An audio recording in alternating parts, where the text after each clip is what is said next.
All right, we're back with our pizza Yodis, Brian Spangler, and now John Arena.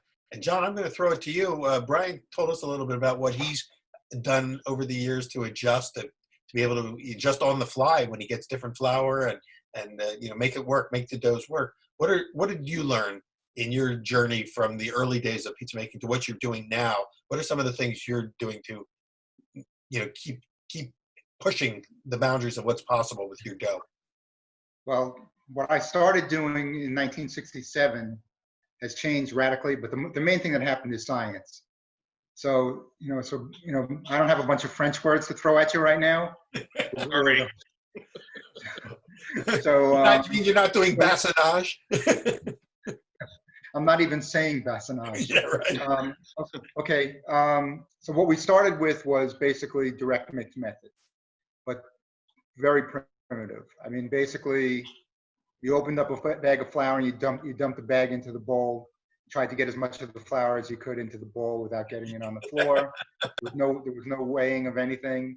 I've mentioned this before. I had a bucket that my Uncle Tony drew a line on in 1957. That was the amount of water. The amount of salt was whatever could fit in my Uncle Rocky's hand. And the yeast was whatever we had left from the day before. Okay? So you threw no wonder everything nobody in the else's dough was as good as Rocky's. They all had different size hands. Exactly. Exactly. So that's job security in the Italian American communities. Okay, so then we turn on the mixer. We go in the backyard and play a couple innings of stickball. Awesome. Come back in, take a look at it, look good, throw it up on the table, cover it for about a half hour, divide, round, and then depending on whether or not we were going to use it that day, we would either leave it out or put it away. Yeah. That was it. That was the method. It was all done by feel. Somehow we managed to make pretty good pizza though, but it was just really kind of learning by rote. There was no explanation, no science, no understanding of what the various components were. We've talked about this before, then everything changed. We discovered that there was such a thing as scales, thermometers, that they actually would make our lives a lot easier. So we transitioned over time. We also, it's funny because my dad was a bread baker originally before he was a pizza maker. But even that, the old school bread bakers, 1930s in Little Italy in New York, there wasn't a lot of precision either. Right. It was really done. You learn by rote, and you learn by feel, which comes in handy when we're talking about what Brian was saying, because you do have to make adjustments. Just because a bag says 50 pounds doesn't mean there's 50 pounds of flour in there. Just because a bag says a certain brand or a certain trade name doesn't mean that what's in that bag is the same as what you got in that bag a month ago or 2 months ago or a year ago. Right. When people talk about I didn't change anything, or I made dough in Brooklyn for 30 years and then I moved to California, I'm doing everything exactly the same, it must be the water. The reality is the all trumps that you bought in New York that you got in Brooklyn is not the same all trumps that you got in Los Angeles. Right. So so that's also, and back then people could get a few types of flours, maybe all trumps and a couple other brands. Now we have so many more options to choose from, and every company is so different from the others. Yeah. So how did you navigate all that, and what do you do now that's different than what you did then? The first thing is accuracy of measurement of weights and temperatures. That was the first big change. But things seem to go, Brian can attest to this, things go in trends. So people get hung up, for a while everybody's hung up on protein content. Then everybody's hung up on 00 flour. Then it becomes, the new thing is, the new thing would be, say right now, everybody's hung up on hydration. So every customer walks in and says, gee, what's the hydration of that dough? And they don't realize that one component is not the answer to everything. Right. And there are different ways to get a positive result. As Brian said, you can get a great result, and sometimes you have to make an adjustment based on conditions and based on other variables that you don't have as much control over. So when you were talking about earlier straight dough method, now are you using any kind of pre-fermented doughs in your dough, any starters or or poolishes or not- things like that? I'm not, because I do 3 to 5 day fermentation. I see. You know, as Brian said, I have the room to do, I have the space to do that. You know, the store that Brian visits is 10,000 square feet, which would be, 15 pizzerias in New York. Yeah, yeah. So I have the room to do that. So I don't really feel that, and I could be wrong about this, you guys are bread guys. I don't really feel that it's necessary to do a pre-ferment if you're doing a 5-day fermentation in the cooler. Oh, Well, I agree with you, and I think that that's something we want to explore maybe in a future, episode of Tinkering with Your Dough, because we want to talk a lot about, I think fermentation is a big topic, and people are asking about that, and I think we have to approach it from the standpoint of what's going on. What are the reasons that we make certain choices? What's the function of those choices? Everybody wants to try the latest technique, but they don't even know what the function of that technique is before they try it. They just heard that it works. And so it will help, I think, but I don't think we can do it all in one session. I think it's something that we'll take bites out of over the next couple of episodes, because we'll keep getting together, and hopefully our viewers, will keep coming back and sending us their questions as well. So, before we run out of time today, let me throw this back to you. What are the two, let's say each of you, what is the question or questions that you get the most from other pizza makers who are looking to you as mentors and are people that have achieved a lot? What are the questions that you get the most, and how do you answer them? I'll just go first. Most people ask about hydration. That's always like the hot button. And it's really hard to talk about hydration when you're not seeing what they're seeing. I don't know what flour you're using. I can't feel it. And as we were talking earlier, it's hard to answer questions without being there in person to show, right? Well, now you can screen share with them. That only works so much because they can't touch it, right? Can't touch it, right? Right. But so hydration for you is a big question. That comes up from a lot of people. They want to know what percentage of water to put in with the flour. What do you tell them?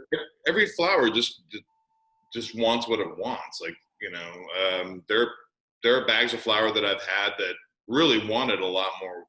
I've seen the pendulum swing 5% in water from lot to lot, even though it's labeled as the same flour from the same milling company. So if you're going to stand still, you're kind of shit out of luck. And are you finding that when you talk about this with operators, that they now understand even what the idea of percentage means? They understand the terminology of, say, baker's math, what a ratio of flour to water is based on. Is that something that's changed over the years from the way it used to be? Well, it's gotten a lot easier because people are taking it more seriously, and they now understand what baker's math is and the ratios based on flour percentage. So it's getting easier to convey the information. But the hardest part is over a phone call or even through like a blog. Like I'm on pizzamaking.com as much as I can be. People will I put my formula up on pizzamaking.com. I have, like, you want to see what I do? Here it is. Have fun. But conveying to people what I'm achieving with my those numbers through what I'm currently using and all that other stuff. It's all relative. It's Right. And the second thing that's the most common question I get about is naturally leavened. Is what? Naturally leavened. Naturally leavened. I see. Yeah. Well, okay. Let's come back to that one in a second, because I want to see what John's number one question is, and because I think maybe it's the same, but let's find out, and then we'll. Not for me. The number one question I get now is a lot of people want information about order of inclusion. Does it make a difference whether I start with dry ingredients or I start with wet ingredients? I put all the wet stuff in first. What do you tell them? There's arguments for both ways. I think water and yeast go together first for me. Okay, then flour, then salt. If I'm using oil, the oil gets drizzled in after the dough starts to come together. The old New York way was to throw throw yeast, oil, flour, yeast, oil, water, and salt into the bowl and mix them all up, Right. and then add flour. You know, and then at the very end, throw some oil in the bowl to get the dough out. Do you think it makes much of a difference which order you put it in terms of the final product? I think it does. Yeah, Especially oil. yeah. You know, oil Both like is to big. hold the oil back to the last, right? You know, I mean, do you want to put yeast in the bowl and cover it with oil before you throw the water in? Or do you, or you know, I've seen people that throw yeast in the bowl and throw salt on top of it. That's right. Down. You know, so yes, order of inclusion to me is important. I think you get the, you know, change a variable, change the result. Whether the variable is the order of inclusion or the percentages or the flour type. You know, as Brian was saying earlier, you know, it's like people ask you for a formula and they think the formula is it. And then they, you know, but, you know, formula has to be precision. Formula is every possible variable. They think it's just. I hear a lot of people say, you know, I followed the instructions exactly. I weighed everything. Everything was exactly right. How come mine didn't come out as good as yours? And then it comes back to this, right? The hands and, you know, and the touch and the sort of the difference between technical baking and the craft of baking and artisanship. And that's a harder thing to teach, don't you think? Yeah, you know, it comes down to math, science, and art. You know, it's a combination of all three. And failure. You know, so And failure. That's a great teacher, yeah. isn't it? Yeah. It's the only teacher, really, if you ask me. Falling flat on your face is the best teacher. You know, you have two choices. One of them's, you know, give up or get up, you know, and I know what I would do. I get up and get back on the horse, you know. Do you either of you get questions from people about yeast, which type of yeast to use if they're, aside from the natural, pardon me, aside from the natural fermentation, those who are still using commercial yeast, which most of us are, most pizza makers are still using commercial yeast. Do they ask, you know, which one, and what do you tell them? I'll let John go first. They do ask about that a lot, especially some people are very afraid of using fresh yeast. And then when they speak to the yeast manufacturers will tell them yeast is yeast, it doesn't make a difference. But, and then they'll explain, you know, all of the things that are different about fresh yeast and dry yeast and, you know, instant yeast. So to me, if they're all the same except for, then they're not all the same. Change a variable, change a result. Have either of you heard the news that the active dry yeast methodology has changed in all the companies, and now active dry yeast, which is the kind that we always assumed had to go into warm water first and be activated, as opposed to instant yeast, which can go right in the flour and is usually 25% stronger.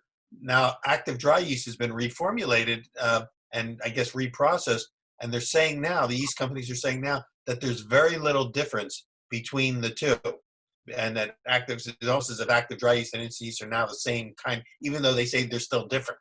Have you And heard why are they manufacturing like two? that? Pardon me? I've heard that, Peter, but you know, then you know, it begs the question: if they're exactly the same and they're interchangeable, and you don't have to alter the amounts that you use, why do they manufacture two products? That's the first question that comes to my mind too, and I'm thinking that they haven't figured that part out. It's just that some people are so used to a certain kind of yeast or not.